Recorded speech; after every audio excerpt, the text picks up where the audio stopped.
welcome today. I am Maite Green-Mercado. I am the Newark Campus Director for the Institute for the Study of Global Racial Justice, and I'm really delighted to welcome you to our final talk in the Race and Religion series at ISGRJ. The ISGRJ serves as an intellectual corridor between the Rutgers campuses that seeks to foster truly interdisciplinary conversations around race and racial justice.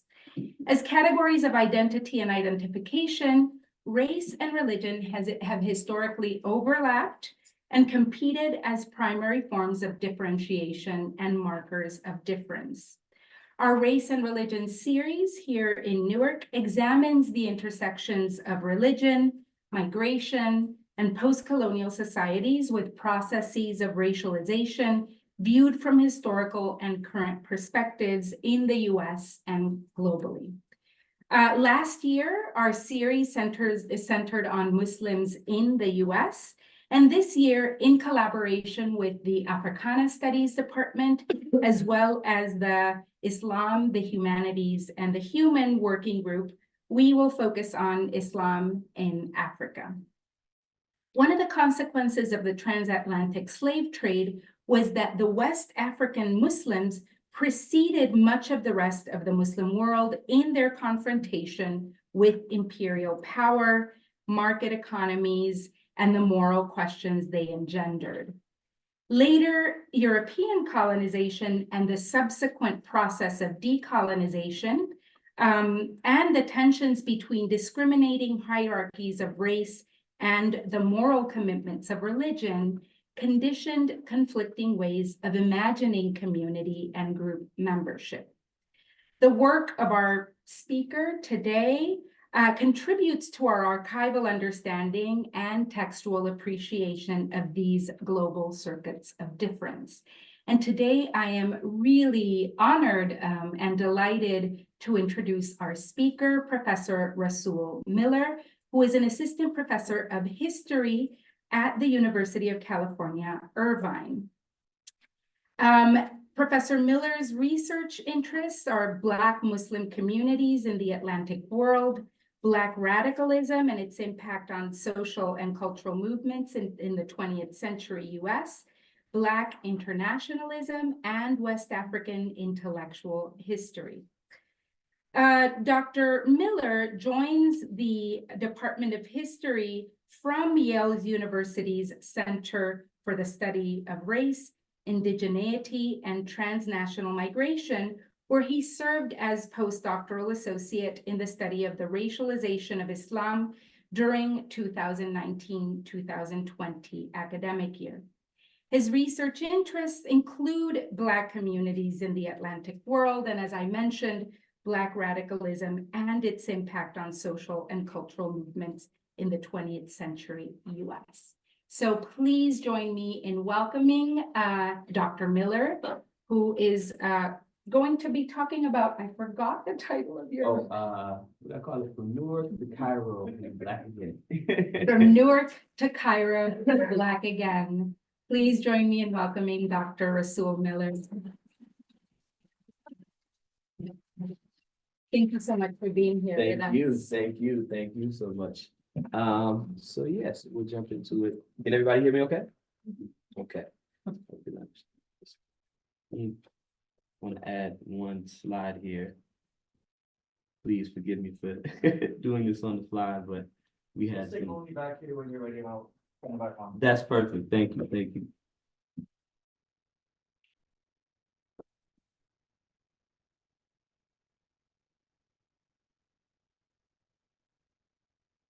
Oh, my internet is not working. Oh, the technology is only good when it works. Okay, I'm gonna just start, and I'll try to fix this a little bit in a little bit. But so today I'm gonna talk to you all a little bit. First of all, thank you so much for coming. Really excited, really honored to be here. I'm originally from these parts. I was born in Paterson, New Jersey.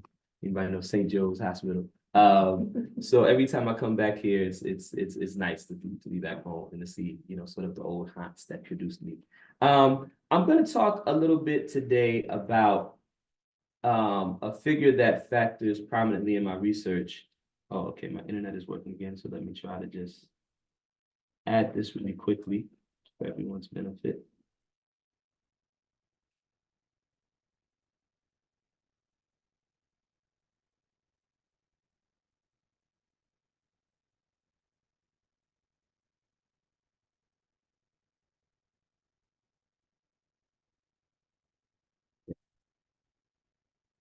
Okay.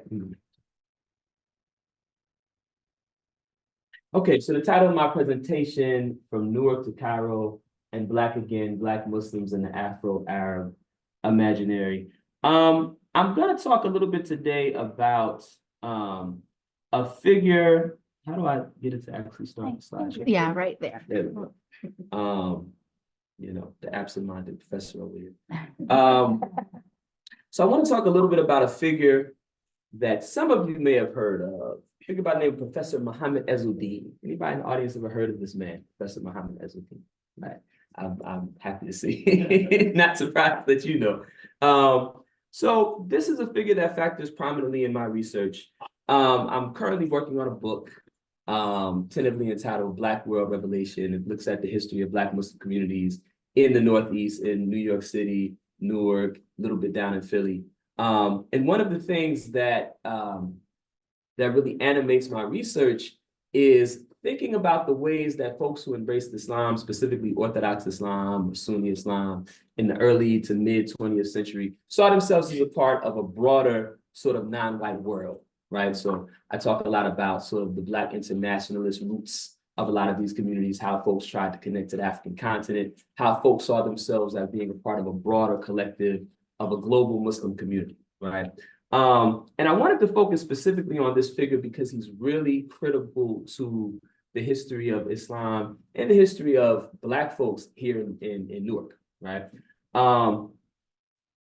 Sometimes when I talk about this figure and other figures, it can be a little bit confusing because folks mark their sort of embrace of new identities, new faiths, new sort of stages in their development through name changes, right?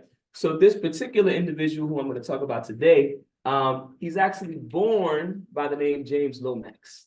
And within the span of the time of his life that I'm going to talk about, he goes through about 3 or 4 different name changes. And each of those name changes sort of signifies something important about his own development, his own intellectual, personal, spiritual, religious development.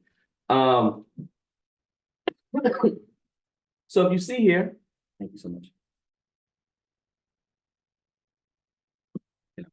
Oh, use it.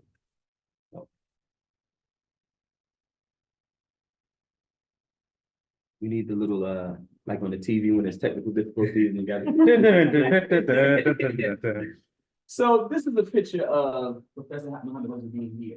It's a little blurry, I see, but hopefully you can see. You notice he is significantly older than the other folks that he's standing next to in the picture, right? And that's important, right? Professor Muhammad Ezzeldin was sort of the elder statesman of Islam in America, really, in the early 20th century stages. He was born in Abbeville, South Carolina, way back in 1886. He subsequently became a part of an organization called the Moorish Science Temple. How many people have heard of the Moorish Science Temple? Okay, a few folks, right? So one of the things that I talk about in the book is the way in which people of African descent, descendants of slaves here in the Americas, sometimes when we read histories of our people, they sometimes start kind of with the assertion or the assumption that their history starts, right, with slavery, right? The history starts in the Americas, right? And one of the things that I contend in my work is that not only is that not true, but folks on the ground know it's not true, right? And so much of the history of early 20th century Islam in America has to do with folks connecting to that legacy. Answering this question of who were we before we were enslaved, right? Who were we before we were forcibly brought to this part of the world, right?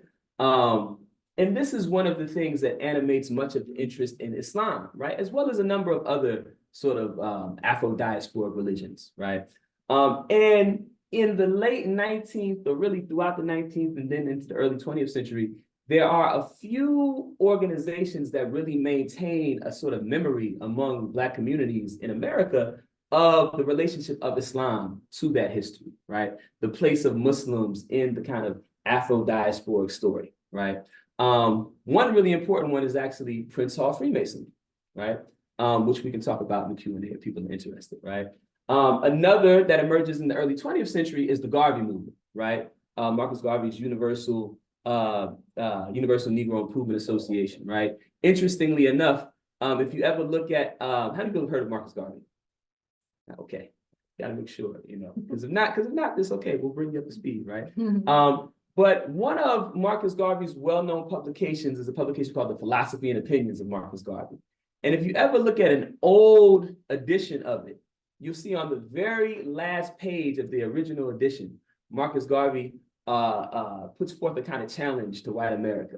And he says, and I'm paraphrasing, he says, you all white Christians better start treating Black people better. Otherwise, would you rather us begin to turn to Allah, the God of Africa? And that's kind of how he ends it, right? That's his mic drop moment, right? We'll just pack up and start kicking it with these Muslims on the African continent, right? Intellectually and culturally, right? If you all don't get your act together. And then another organization in the 20th century started, according to sort of the internal sources in I believe it was 1913, is the Moorish Science Temple, right? Sometimes it's described as a sort of forerunner to the Nation of Islam, right? So James Lomax Bey, born in Abbeville, South Carolina, he works as a teacher. He comes from South Carolina to probably first Newark, right? And then eventually Chicago, right, during the time of the Great Migration. And he becomes a leader in this community called the Moorish Science Temple, right? Just to give a little bit of backstory, the Moorish Science Temple is an organization, a community that teaches that people of African descent are descended from, sort of, genetically descended from, and also intellectually and culturally connected to the historical Moors. Some people heard of the Moors, right? These are the North and West African peoples who ultimately established a society in the Iberian Peninsula beginning in 711. That, thank heaven for 711, right? That persists up until roughly December of 1491, right? And we know what happens on the, shortly thereafter, right? What happens the next year? What happens in 1492?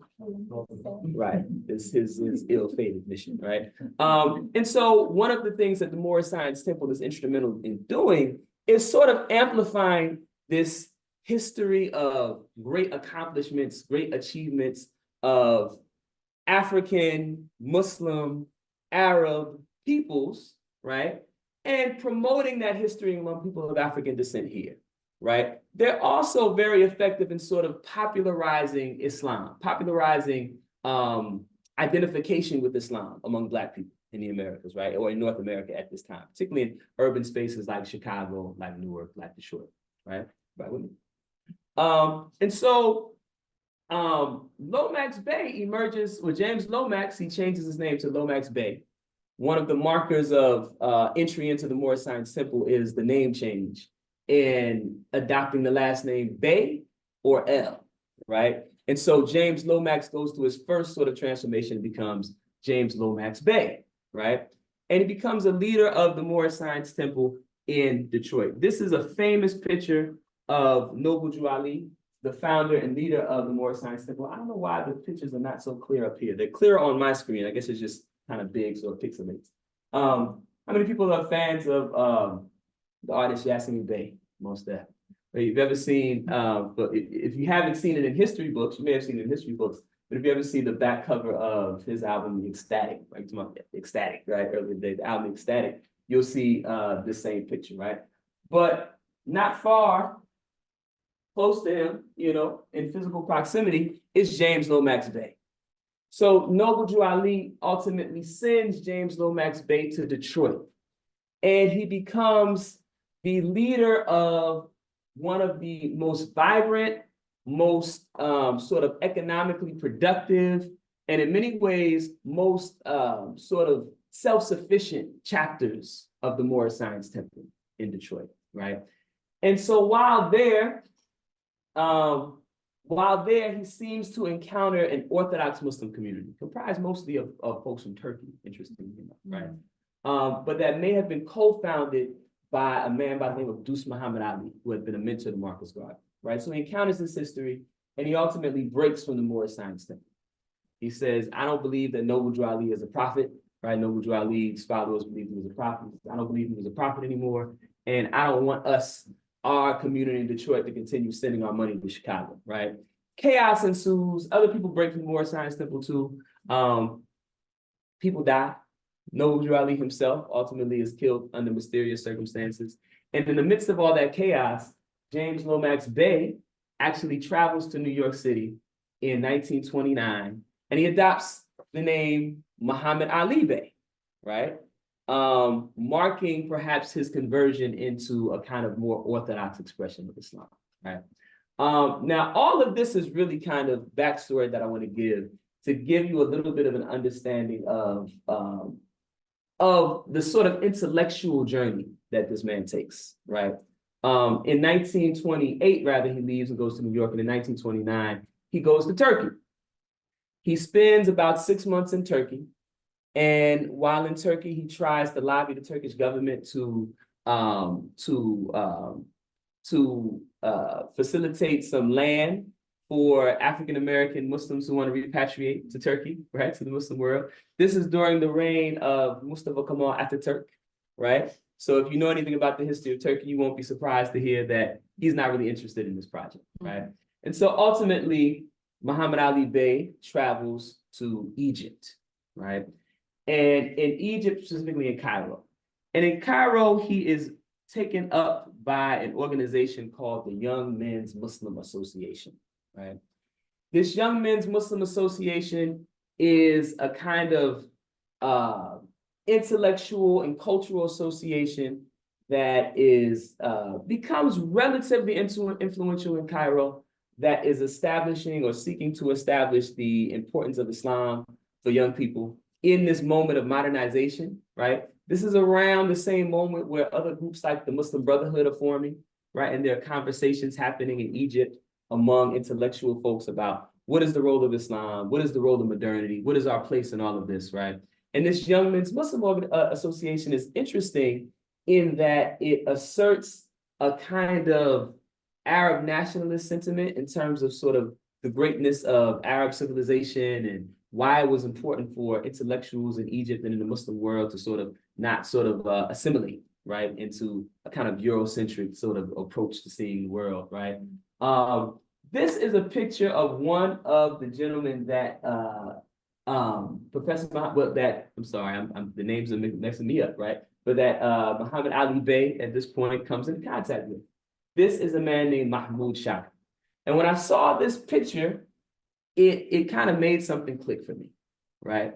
So here you have this man, Muhammad Ali Bey, who had been African-American, born in South Carolina in 1886, right? Had been a member of the Moorish Science Temple, had been exposed to an ideology that emphasized that Black folks' history didn't start with slavery, that actually they were descended from this North and West African Muslim peoples, right?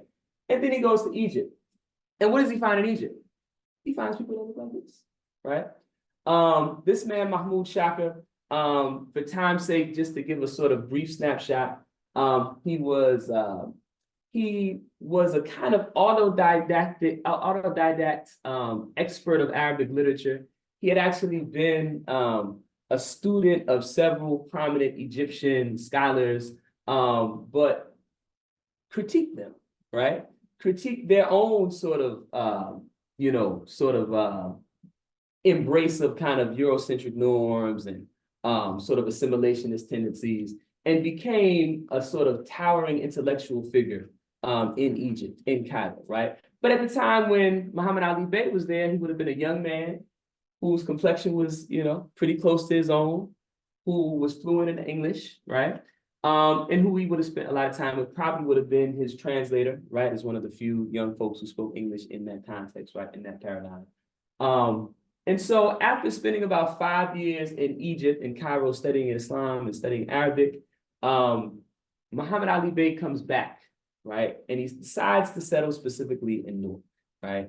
And he establishes an organization that is probably the first sort of national Muslim organization founded by African Americans in America, right? It's called the Adino Allahi Universal Arabic Association, right? Adino Allahi Universal Arabic Association. And one of the reasons why I was interested in this community is because I kept encountering in my sort of discussions with other scholars and folks in Black studies and whatnot, this kind of this interesting discussion around Arabness, right? Around Arab identity, right? And, you know, this question began to pop up. What is the significance of someone like Noble Drew Ali saying, okay, we're actually Moors, right? We're descended from Moorish people, right? Elijah Muhammad, right? Saying, you know, we're descended from the lost tribe of Shabazz and we're Asiatic, right? Professor Muhammad Azzuddin, when he says, you know, we're really Arab, right?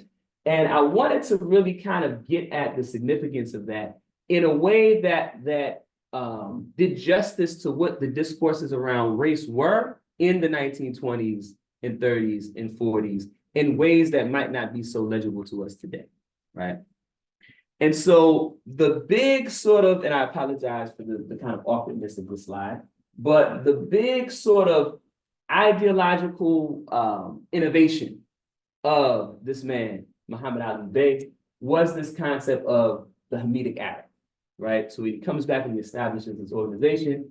He begins to promote this idea of Hamitic Arab identity, right? What is the Hamitic Arab? So the Hamitic Arab was a racial construction based on historical and cultural connections, as well as perceived phenotypical similarities between Black people in the modern Atlantic world and the Arabs of antiquity, right? So hanging out in Cairo, he not only finds Black Egyptians, Nubian Egyptians, who are seen as just as Egyptian and just as Arab as anybody else, who are seen as cultural and linguistic authorities of Arab civilization, right? But he also begins to become acquainted with the literature that discusses the phenotype of the early Muslim community, the early followers of Prophet Muhammad, prayers and peace be upon him, many of whom were described in terms that we would consider Black. Like there's a term you may have encountered, Shadid, Adam Shadid al-Udma, right? I think our friend Wesley Muhammad, right, likes to play with this term a little bit for the Nation of Islam, but Adam Shadid al-Udma basically means Black, very Black, right? And this is a term used to describe people like Ali ibn Abi Talib, Prophet's nephew and son-in-law, people like the Prophet Muhammad's own, his grandfather was said to have 10 sons who were Black as night, right? One of whom would have been the Prophet Muhammad's father, right?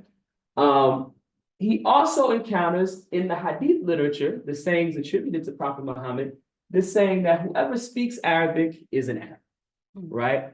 As a way of sort of pushing back against Arab chauvinism within the Muslim community, right?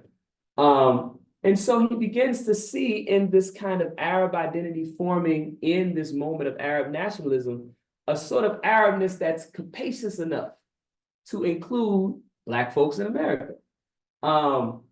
He's also grappling with the commonly accepted notion in the West that Black people are the descendants of Ham, right? How many people have heard of this idea of the biblical figure Ham, right? In the idea specifically of the curse of Canaan. Have you ever heard of the curse of Canaan? Who was Canaan? Son of Ham. Son of Ham, right? And what was Canaan known for? Canaan was known for a curse. He, as the biblical story goes, Ham and his two brothers, right, the three sons of Noah, saw Noah in an unflattering state, right? And Ham is said to have laughed, right? And Noah in the biblical narrative curses him, right? And he says, not curse be Ham, but curse be Canaan, right? Meaning the descendant of Ham, Ham's son, right? And that this curse be Canaan, and I forget the biblical verse to quote it precisely, but that his sons would be, his descendants would be servile people. They would be enslaved, right? And so this became a common sort of association, a sort of justification for white supremacist racial hierarchies in the West, right? Also, we talked about this Moorish identity, Moorish American identity that Muhammad Ali Bey was exposed to. But in his hands, he began to talk about this idea of a Hamitic identity in a way devoid of the kind of negative implication, right? There's a figure by the name of Reverend Dr. Joseph Hayne, who wrote a book called The Black Man of the Natural History of the Hamitic Race, right? I find this work interesting. I find the connection between this work and Muhammad Ali Bey interesting. One, because they're actually, he's actually living and writing in South Carolina, not far from where Muhammad Ali Bey was born, right? In Abbeville, South Carolina. But also, he's one of the only writers to use this kind of archaic spelling of Hamitic. You'll sometimes see it spelled Hamitic, right? That's more common, right? But he spells it with an E, right? And like Joseph Hayne, in the hands of Muhammad Ali Bey, Hamitic becomes not a marker of civility or inferiority, but just a marker of phenotype, right? So within this broader construction of Arabness and Arab people, right, you have a subset of people who are people of African descent, who are darker skinned people, right? Hence the Hamitic Arab, right? Another important sort of transformation that Muhammad Ali Bey goes through when he's in Egypt has to do with his, he takes one more name change, right? When he actually comes back from Egypt, he's no longer going by the name Muhammad Ali Bey, he's going by the name Professor Muhammad Ezzuddin, right? And I'd spent a lot of time kind of wondering, investigating, asking folks, where did he get this name Ezzuddin from, right? He could have done what many of his contemporaries did and kind of taken his own name or taken a biblical name and just Arabized it, right? He could have taken the name, Dawood for David, right? Or he could have taken the name Muhammad, or he could have taken the name Abdurrahman, right? But he takes his name Ezzuddin, which is not a very common name. Salam alaikum. How's everybody doing? Which is not a very common name, right? At the same time that he's active in Egypt, another active chapter of the Young Men's Muslim Association is being formed in Haifa, right? And the leader of the Young Men's Muslim Association in Haifa, right, who becomes sort of the pivotal figure in the story of the Arab revolt. He really launches the tradition of armed self-defense of Palestinian people, right, in the 1930s, is none other than Ezzuddin al-Qassam, right, Sheikh Ezzuddin al-Qassam, right? And so we have this man, Muhammad Ali Bey, who goes, he spends time in Cairo. The organization that sponsors him is the Young Men's Muslim Association. The same organization, its head in Haifa is this Arab nationalist figure who is unapologetically in support of Arab folks, right? In the face of white supremacy, being self-determined, right? Engaging in a paradigm of armed self-defense. And these are all among the same kinds of values that Muhammad Ezzuddin now takes with him when he comes back to Newark and he establishes this Adina Allahi Universal Arabic Association. This is a larger picture, a larger version of the picture that I showed a moment ago. This is from the 1943 Uniting Islamic Societies of America conference in Philadelphia, held at the Young Men's Christian Association.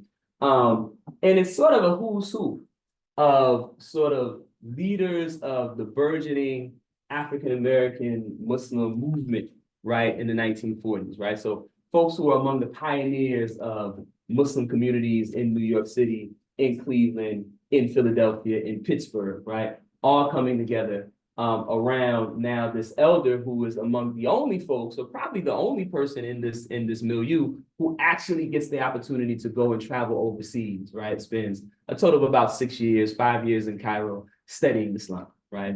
Who comes back and establishes this organization and establishes it with the in a way where he's intentional about maintaining relationships with other communities, right? Folks who come from the Moorish Science Temple, right, which he had once been a part of. Folks who come from the Ahmadiyya movement, right, which is also very active in this moment, right? If you read, for instance, what's the brother's book who just came out on NYU? Richard Turner's book, Soundtrack to a Movement, right, about the history of Islam among jazz musicians, right? he talks a lot about just how important the Ahmadiyya movement is to that history. Sylvia Chan Malik's book, Being Muslim, also talks about that history quite a bit. It's an excellent work.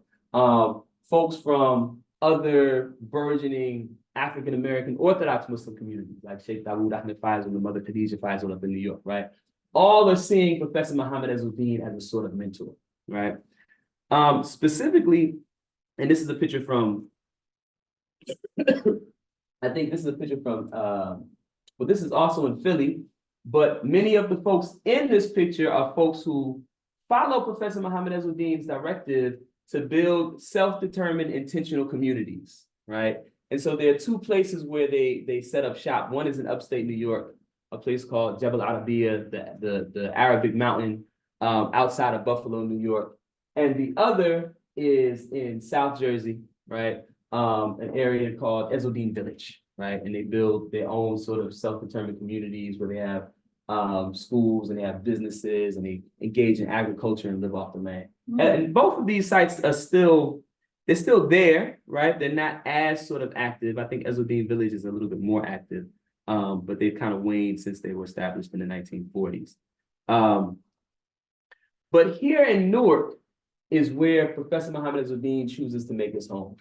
And while he's in Newark, he becomes a huge influence on the emergence of several communities, number of sort of bearers of his legacy, right? Go on to establish communities in Newark, in Elizabeth, all throughout the New Jersey area. This is a picture of one of his most prominent sort of successors, a man by the name of Haj Hisham Jabir, right? And Haj Hisham Jabir is famous for, among other things, performing the janazah, leading the janazah, the Muslim funeral prayer for Malcolm X, right? This is his memoir, I Buried Malcolm X. What's interesting about Haj Hisham Jabir is if you look at his obituary, right? It says that he was born in North Carolina, but it says that he was of Sudanese ancestry, right? Of Sudanese descent, right? And so you find a number of people who are influenced by Professor Muhammad Azzuddin are similarly engaged in this kind of reconstruction of their identity, right? In a way that draws on the fact that, okay, we're people of African descent, but we're also Muslim, we're also created to this kind of older African and Islamic geography. And so that takes shape different ways, right? One very popular expression of that is Sudan, right? People have heard of Sudan, right? What does Sudan mean? Land of the Blacks, right? And so there's another sort of prominent person of African descent that I write about by the name of Ahmed Abdul Malik, who's a bass player who lives in Brooklyn, right? And Ahmed Abdul Malik used to tell people he was Sudanese, and he was engaged in, not only was he a prominent jazz musician, he also learned how to play the oud.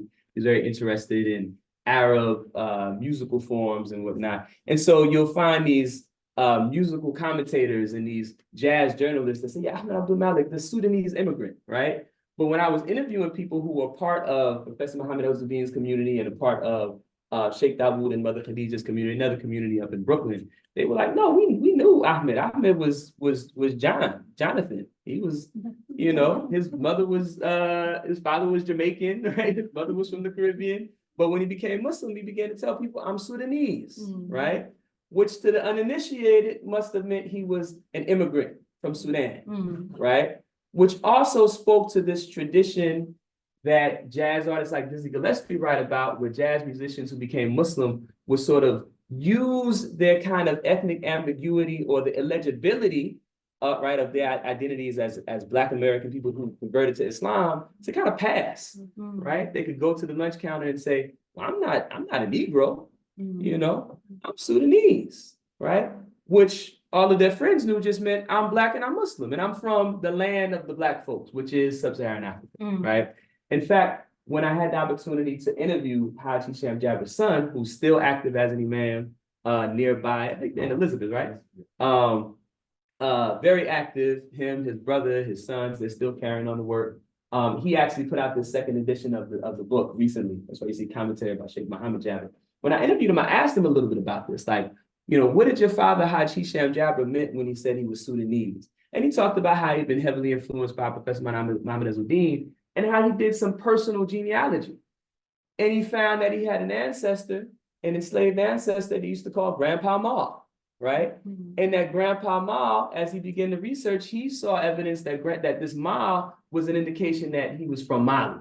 Mhm. And that, you know, on the plantation, the nickname that created, that generated was Grandpa Ma. And he said, okay, well, Grandpa Ma, you know, he's telling me about all these things his father found about his ancestor that seemed to be indications that he might have been a Muslim who held on to some of this practice of Islam. And we know people like Sylviane Diouf and others have written about this phenomenon where enslaved Africans were sometimes able to hold on to aspects of their Muslim practice and their Muslim identity, right? So he said, well, Grandpa Ma was from Sudan. Because if you look in the history books, the Western Sudan includes what? Mali, Senegal, Guinea. So I'm from Sudan. And if you know what that means, great. And if I want you to know what it means, I'll explain it to you. And if you don't know what it means, that's okay, because maybe you'll treat me with a little bit more respect if you thought I was just a regular Negro, right? And so this is how that legacy sort of carries on. I'm gonna wrap up soon because I want to make sure we have some time for Q&A. This is a picture of two of Sheikh Hisham Jabber. So now we're like the next generation, right? After Professor Muhammad al-Din and Sheikh Hisham Jabber. So Sheikh Hisham Jabber's most sort of, I guess, famous and influential and historically significant students, right? Y'all know what this is, right? Yeah. Being in Newark, right? If you don't, I'll tell you quick so you don't get embarrassed. This is the great Amiri and Amina Baraka, right? Amiri Baraka, the poet laureate of Newark, right? Amiri and Amina actually got their names from Haji Hisham Jabber, right? Mm-hmm. And excuse me, became Muslim, took Shahada, right? Made the proclamation of faith. Professor Muhammad al-Din gave them their names, Amir and Amina, right? Later, Amiri Baraka said he changed it to Amiri. He wanted a Swahili kind of rendition to make it a little bit more African, right? And, you know, most folks who knew them said, you know, they didn't maintain their sort of association with Islam and Muslim practice for the duration, at least the duration of his life. But they remained close with Haji Hisham Jabber, right? Which is significant because, like Professor Muhammad al-Din, Haji Hisham Jabber's MO was to maintain relationships, right? Particularly among folks in the Black community, right? They saw Islam as a way to sort of give Black folks in general, particularly in these urban spaces in the US, a kind of passport to a global Black world, right? And so when folks didn't necessarily take that up in a way that resulted in them being practicing Muslims, they didn't sort of throw them away, right? And there's, I think, a couple more slides I wanted to show quickly toward the end.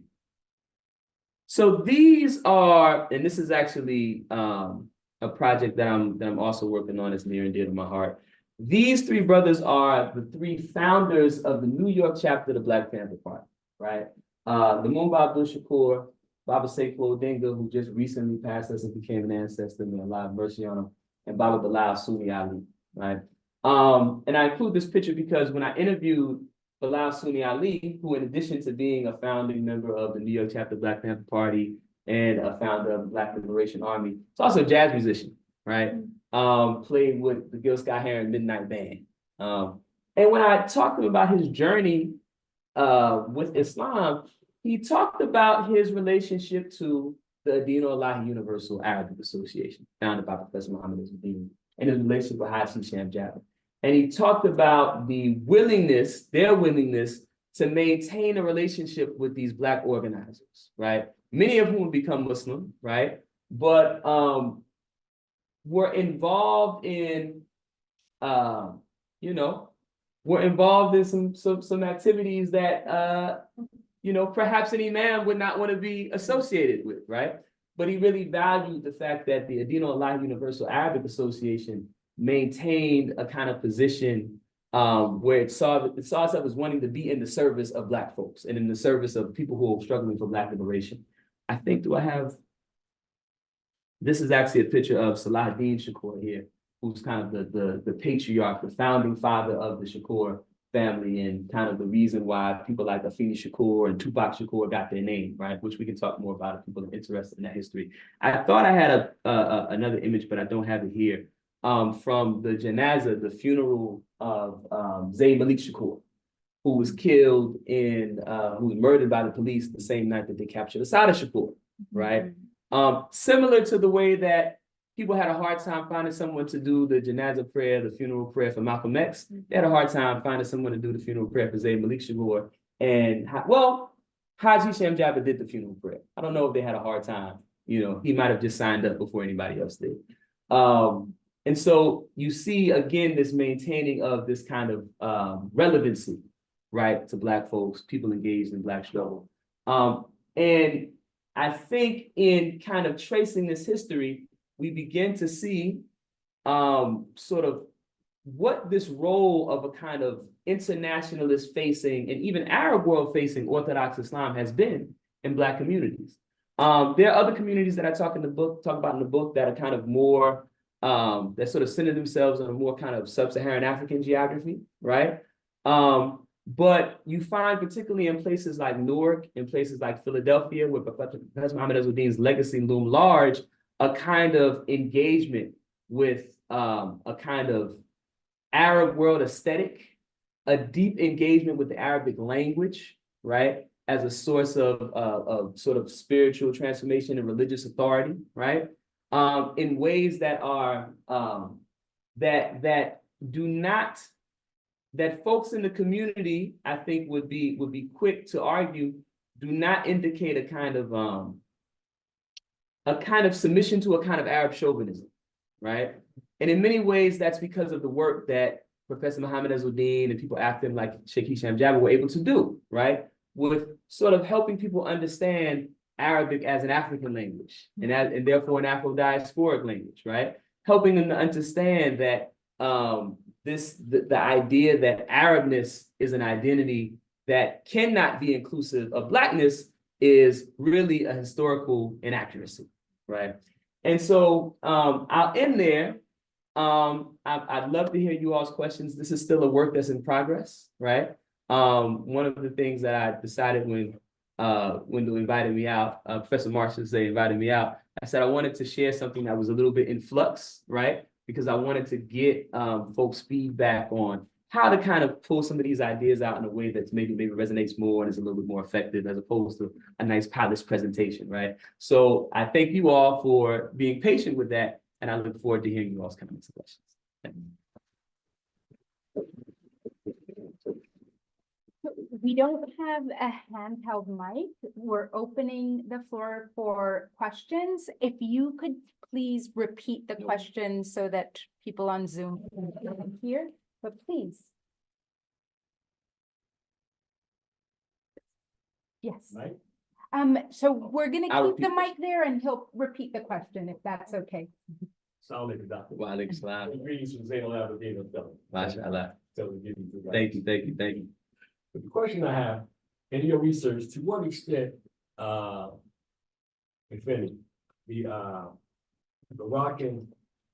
American-Moroccan Friendship Treaty, Peace and Friendship Treaty of it's the 1700s, 1700s. To what extent did that have an effect on Professor Azzuddin's outlook and some of the other early pioneers with respect to them just show themselves of being a Negro or Black, also part of Arab, influence of Arab culture in terms of protecting them from the slave state? Absolutely. So this question, and remind me name? Dawood. Thank you. So Sheikh Dawood, his question was, to what extent did the Moroccan Friendship Treaty of, I think it's 1774, right? Because 1776 is the revolution that Jared Horn taught us is actually a counter-revolution. But anyway, but the Friendship Treaty between Morocco and America, Morocco sort of is the first country to recognize America as a sovereign state. To what degree that had an influence on someone like Professor Muhammad? It's a good question. So I think what's interesting about Professor Muhammad Azzuddin is that he makes a sort of shift away from emphasizing a kind of Moorish identity, right? For time's sake, I didn't talk about it today, but you have even like a community like the Mosque of Islamic Brotherhood, right, up in New York, who, if you look at some of their early documents, its founding imam, Sheikh Tawfiq, he would talk about Black American people of Africans in America as American Cushites, right? I think Noble Drew Ali and the Moorish Science Temple the importance of their kind of preservation of that history of Muslims in the transatlantic encounter, and specifically of the history of the Moors, is it can't be overstated, right?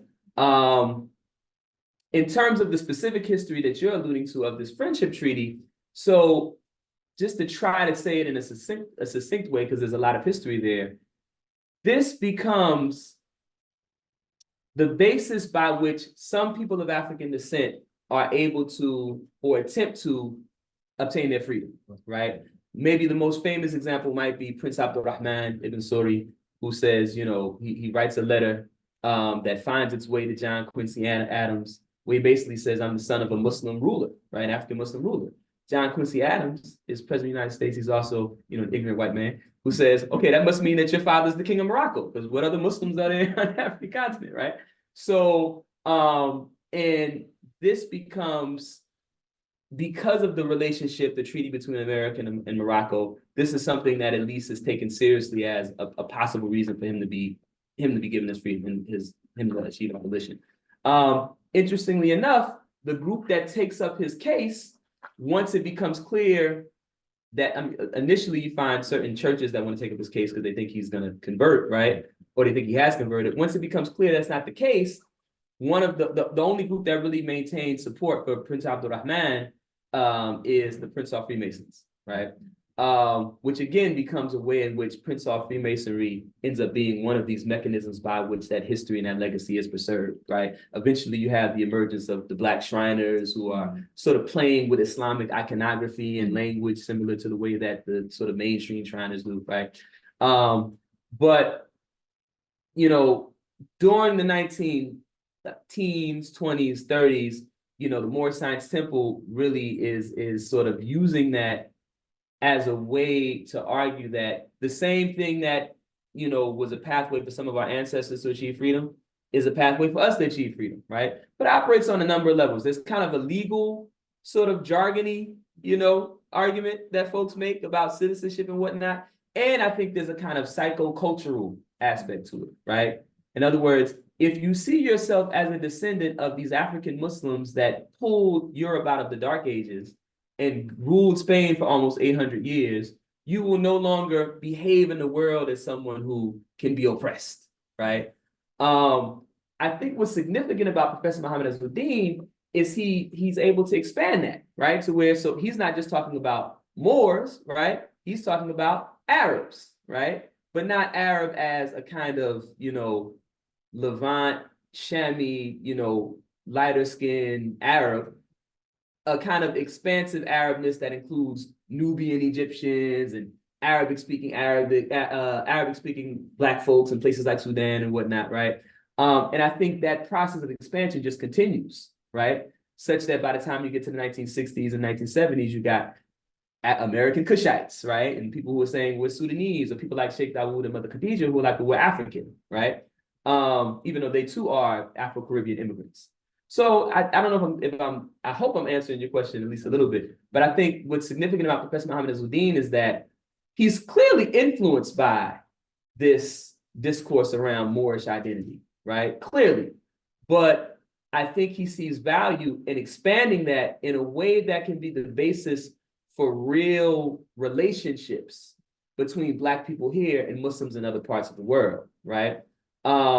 Sheikh Dawood, who's the imam in New York, right, tries to do something similar with Morocco, but is never really able to do so. Whereas Professor Muhammad Azzuddin maintains a relationship with folks in Cairo. Sheikh Hisham Jabber maintains a relationship with folks in Saudi Arabia with the Rabiat al-Islami, the Muslim World League, right? So I think by expanding it outside of just the kind of historically crystallized Moorish identity, they're able to do more with it. Professor Muhammad Azzuddin kind of plots a course to be able to make this a basis for real international relationships. Does that make sense? Mm-hmm. Yeah. Thank you for the question.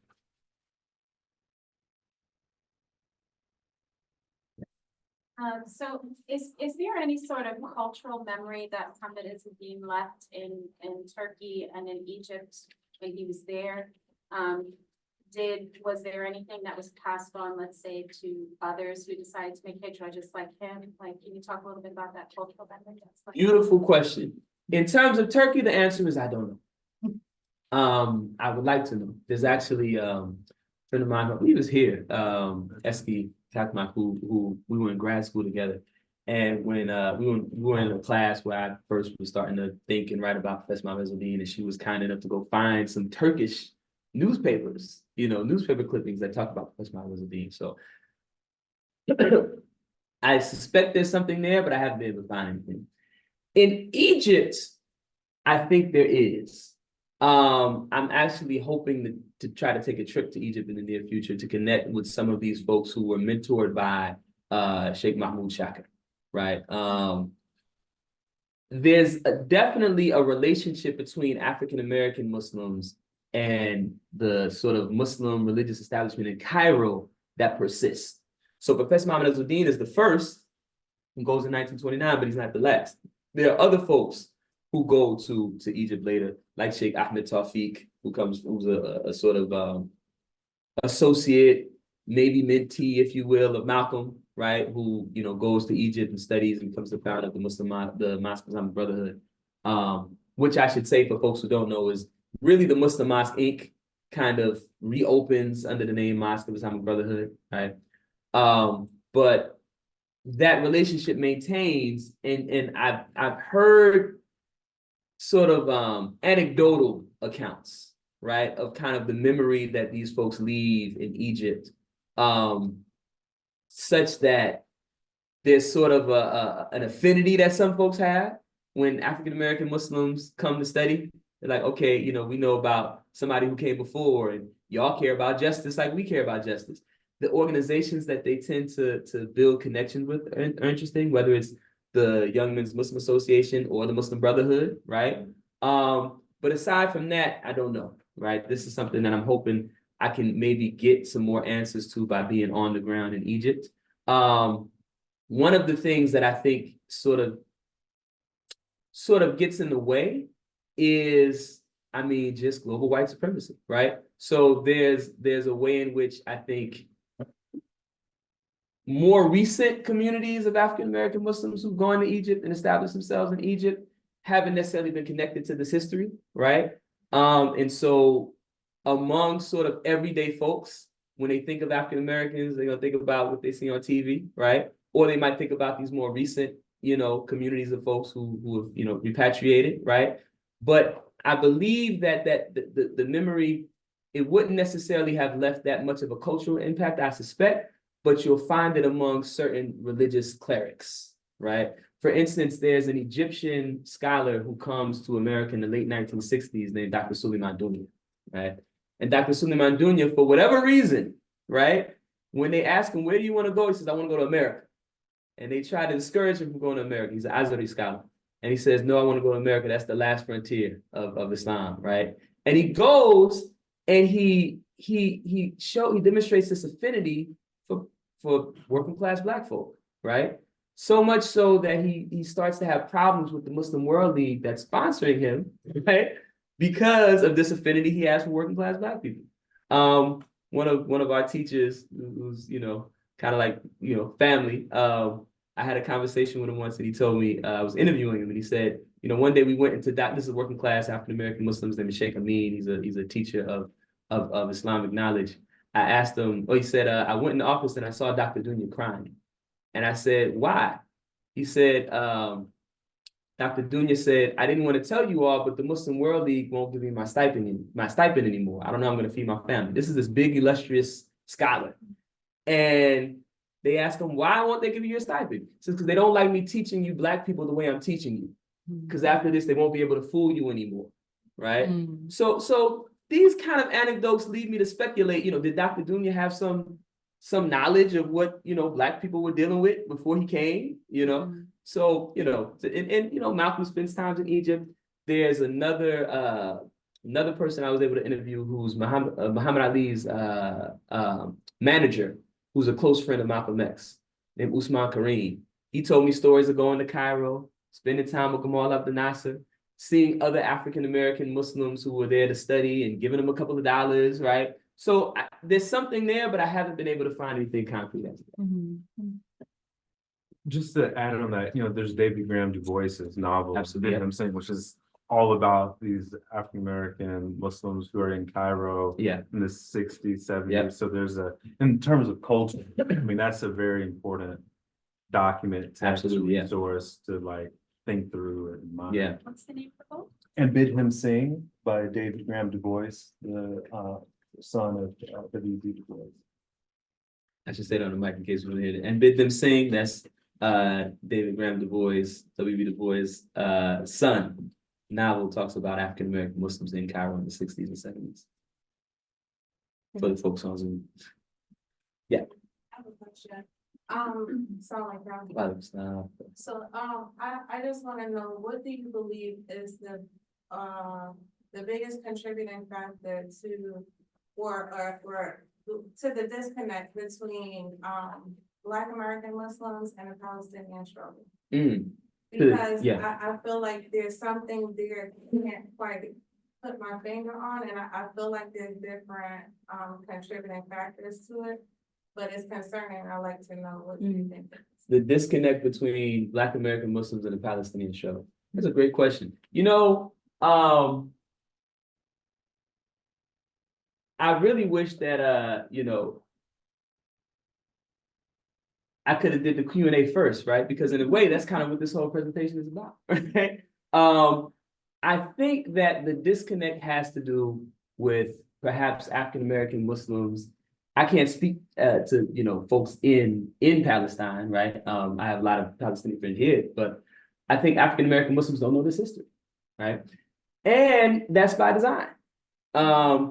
To me, part of the reason why I even ended with those folks from the Black Panther Party and the Black Liberation Army is because these are folks who build relationships with people who were struggling for Palestinian liberation,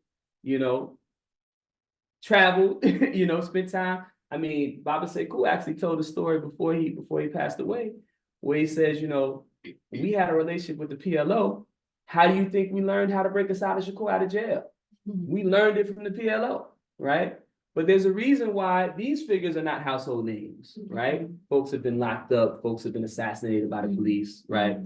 So to the extent that there's a disconnect, I think it's because, and I'm gonna force myself not to go on a long rant about this because I want to, but I think on the part of kind of the Muslim religious establishment, there has been a kind of turn away from questions of politics. And folks who have maintained a kind of focus on these long-standing relationships between Black people in general and Black Muslims in particular, with people who are engaged in struggle and who are oppressed, right? These are people like who? Imam Jamil Alameen, who's still incarcerated. We pray Allah bring the Imam home, right? And so many others who have been killed, who have, been incarcerated, not necessarily imams, but folks who are engaged in political organizing and whatnot. At the same time, there's other discourses, right, that seek to sort of kind of play up a kind of Black American exceptionalism. Discourses in the academy. This, think about something like ADOS, for just sort of the general public. Have you ever heard of ADOS? This movement, African American descendants of slavery, right? A kind of, it's sort of branded as a reparations movement, but has a certain kind of xenophobic kind of, what's the word? Kind of nativist kind of tendency. So, I mean, I think just to kind of, be straightforward, I think the answer is there are people who want there to be a disconnect between Black American Muslims and folks in Palestine. And if we knew our history, even of sort of Islamic religious leadership, Islamic traditional learning, travel abroad. I remember I was in Jordan and I had a conversation with a young man from Canada, brother from Canada. And he was getting on my nerves a little bit. And he kept talking about these folks, and this is no disrespect to anybody, but people like, you may be familiar with a man named Sheikh Hamza Youssef, who's a white American Muslim imam who has a school up in the Bay. Sheikh Nur Hamid Keller, another white American Muslim scholar who lives in Jordan. And I said, bro, you think these were the first people who went from the West to go study Islam abroad? And he said they were. I said, no, they weren't. They were. I said, bro, it was a man named Muhammad Ezzuddin who went to Cairo in 1929 and his eyes got big. Little did I know at the time that Professor Muhammad Ezzuddin probably took his name from the founder of the Arab Revolt, the tradition of armed self-defense for Palestinian people, Ezzuddin al-Qassam, right? You know this word Qassam, right? You probably heard this name in the news the last couple of months, right? So how significant is it that our first African-American Muslim scholar who gets to travel to the Muslim world to study for a significant amount of time, that's the name he takes, right? And that's the consciousness that he infuses in this movement that he builds to spread Islam, right? So my hope is that, you know, by doing these little talks, writing the books that, you know, we write, you know, hopefully we can contribute to this history becoming more commonplace. You know, even the fact that Arab nationalism, right, in its different sort of manifestations, has been such a significant influence, for better or worse, on African-American Muslims, whether it's Professor Muhammad Ezzuddin and Ezzuddin al-Qassam, or Sayyid Qutb, or the Muslim Brotherhood, right? There's reasons why these expressions of Islam, which, you know, I have my own critiques of some of these articulations, right? But these expressions of Islam that emphasize struggle, that emphasize anti-imperialism, that emphasize, you know, struggles for liberation of non-white people, right? Resonate with Black folks who become Muslim here, right? And I think in many ways, the story of Islam throughout the 20th century has been that story until you get to sometime around the 1990s, early 2000s, certain political, geopolitical changes and shifts happen that begin to render that history less visible. We have a question from the online audience, and Dr. Miller, that question is, how did the idea of music's prohibition evolve, and has that prohibition hindered the Islamic revolution and development in the Black community? That question is above my pay grade, but I will offer my thoughts. So for people who may not be familiar with, music is somewhat of a controversial topic, right, among Muslims. Some religious scholars will tell you that music is not permissible. Others will say that it is.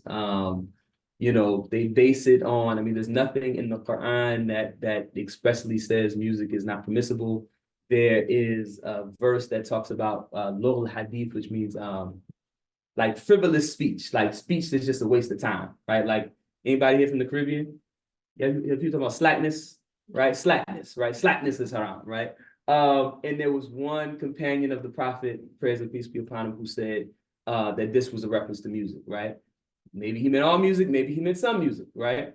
And there are some different traditions attributed to the Prophet Muhammad, praise and peace be upon him, that indicate a kind of, if not prohibition of music, perhaps I don't know what the right word is, maybe a prohibition of at least certain types of music, right? Whether it be certain musical instruments or music that is associated with sort of illicit activity, right? And so it's been a big discussion.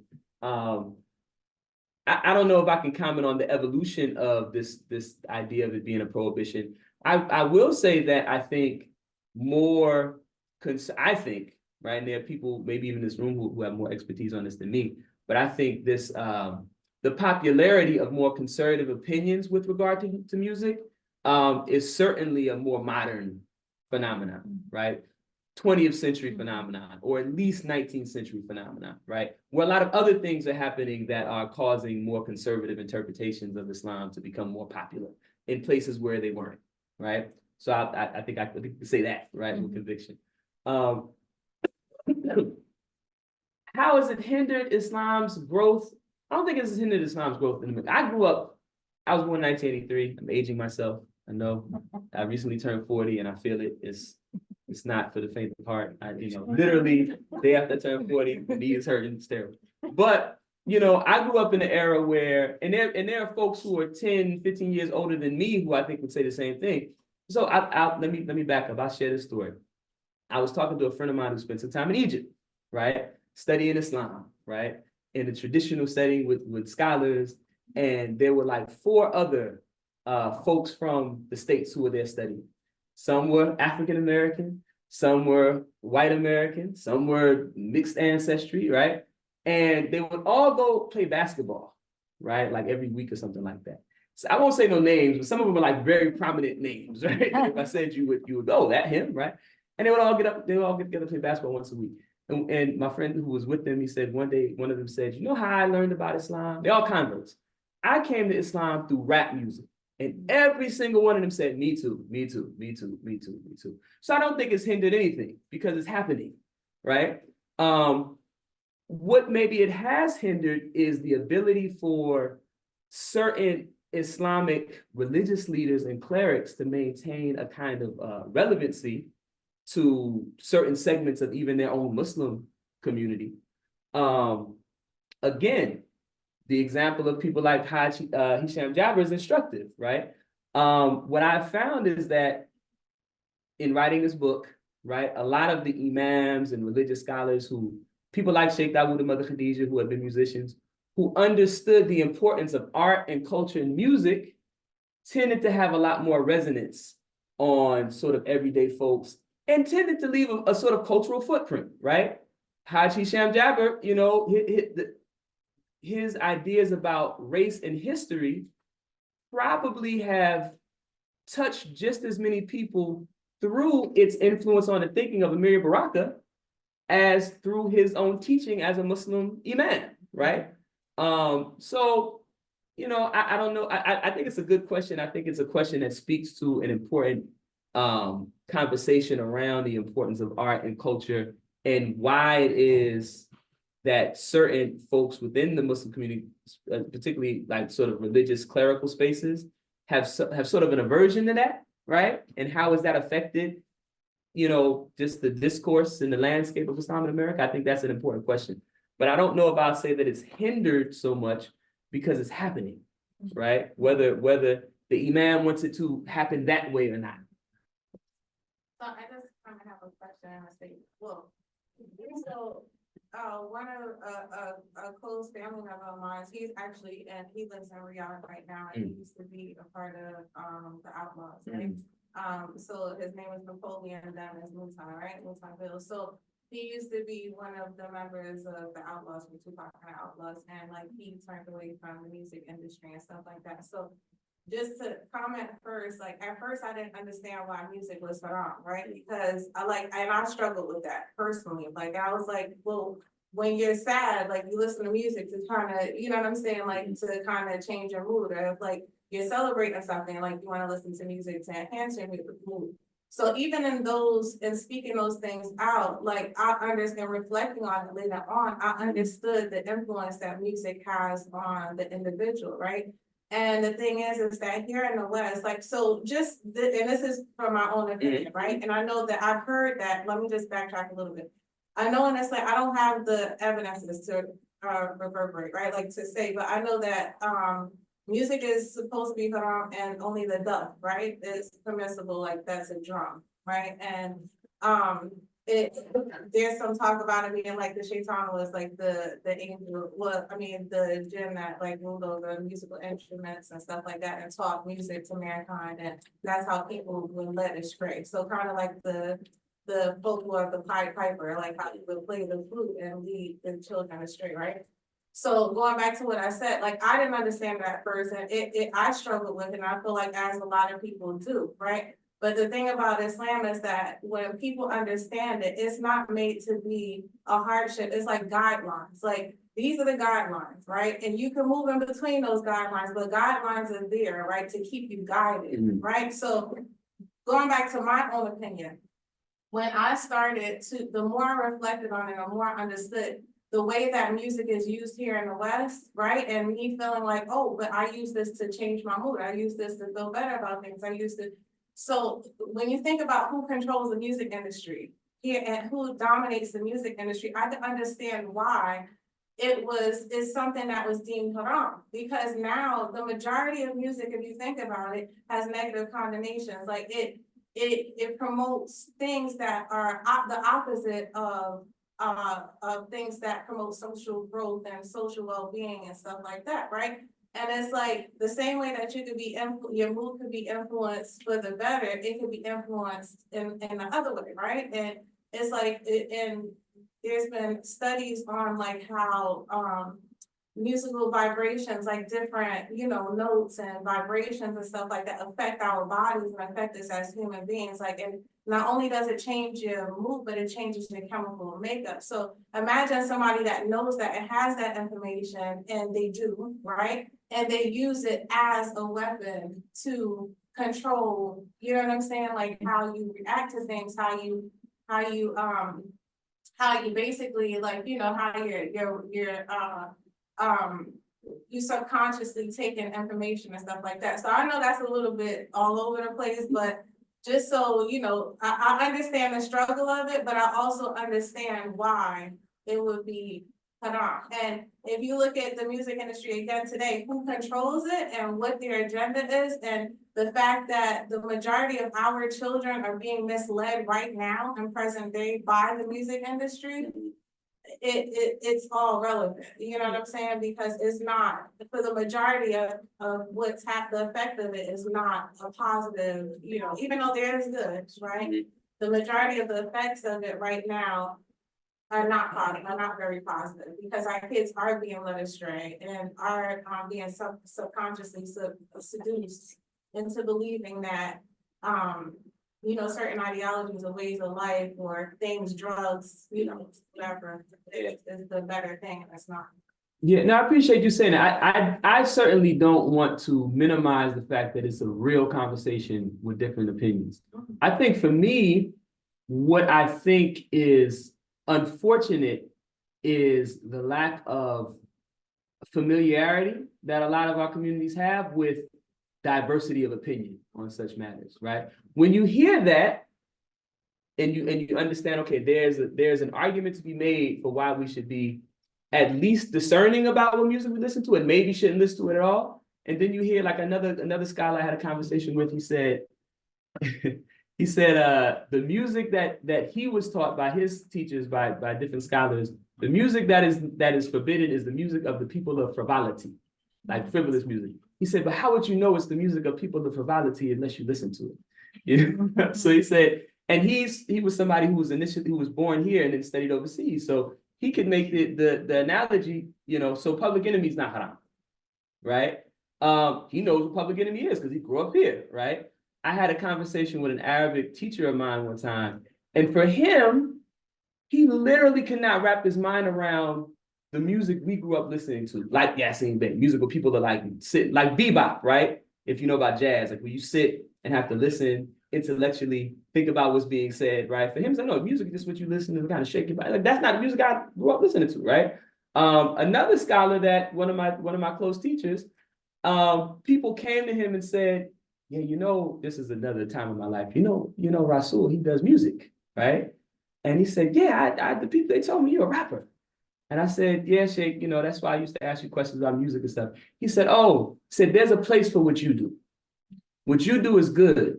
But publicly, I won't say music is okay because somebody's going to take that and think that means you can go listen to Jay-Z, right?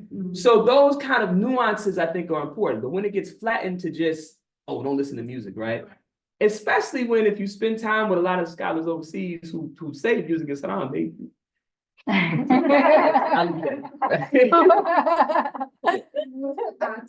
lot of it, because like cultural aspects of where people are coming from, especially in the brown community, in terms of music and hip hop and things like that, because it's all lumped into one. Oh, it's about drugs and sex and drinking, and that's not what hip hop originally was. Right.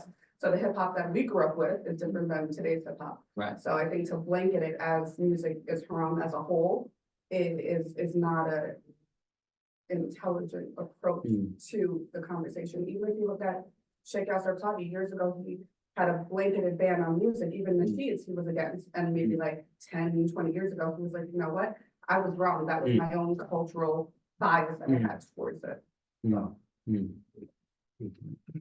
So I think we're at time. Maybe we can do one very short question. We're at time, but yeah, let's just take the last one. And I don't know if it's a short question. Oh. Do you want to try the I short guess- version? Well, I wanted to know your opinion about the formation of intentional communities Mm. and culturally specific masajid spaces for the preservation of, let's say, African-American identity because of this conflict of feeling a sense of belongingness in a culturally diverse, let's say, Muslim masjid space. So there's a concern about youth leaving Islam because of that, like losing that sense of belonging. And so I just wanted to know if you think that that takes away from the cultural memory that we contribute as part of the,